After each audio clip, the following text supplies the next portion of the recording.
এখানে আপনার উচ্চ মাধ্যমিক সার্টিফিকেট বা আলিম পাস বা দাউরায়ে হাদিস পাস হলে আবেদন করতে পারবেন।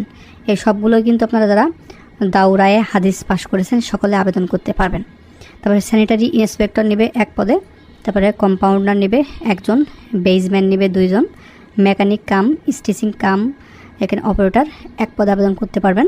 কম্পোজিটর নেবে 8 জন, ড্রাইভার নেবে 4 জন, বিক্রয় সহকারী নেবে 16 জন। উচ্চ মাধ্যমিক মানে বা আলিম পাস বা দাউরায়ে এখানে হাদিস পাস হলে আবেদন করতে পারেন। তো এখানে এই বিক্রয় সহকারী 16 পদে খুব ভালো একটি চাকরি, সারা বাংলাদেশ থেকে সকল জেলায় প্রার্থীগণ আবেদন করতে পারবেন।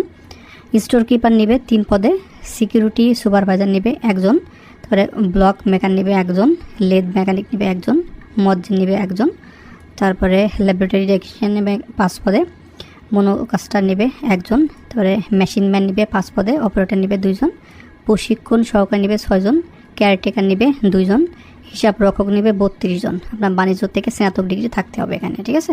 তারপরে স্টেনোগ্রাফার নেবে 1 জন, লেডি ফার্মাসিস্ট নেবে 8 পদে, উচ্চ মাধ্যমিক সার্টিফিকেট বা আলিম বা দাউরায়ে হাদিস পাস করলে এখানে আপনি আবেদন করতে পারবেন। অবশ্যই প্যারামেডিক্যাল বা সংশ্লিষ্ট ডিগ্রি থাকতে হবে, মানে ডিপ্লোমা থাকতে হবে। হোমিও কম্পাউন্ডার নেবে 14 জন, এখানে অধীনস্থ স্বীকৃত হোমিওপ্যাথিক ইনস্টিটিউট হইতে কর্তৃক বা হোমিওপ্যাথিক ডিপ্লোমা সহ উচ্চ মাধ্যমিক সার্টিফিকেট বা আলিম পাস অথবা দাউরায়ে হাদিস পাস করলে আপনি আবেদন করতে পারবেন। তারপরে লাইনো মেশিনম্যান এখানে 1 জন, তারপরে ক্যাটালগার নেবে 1 জন, লাইব্রেরি সহকারী নেবে 3 জন, হোমিওপ্যাথ নেবে 2 জন, ফার্মাসিস্ট নেবে 9 জন। এখানে স্নাতক ডিগ্রি পাস হতে হবে।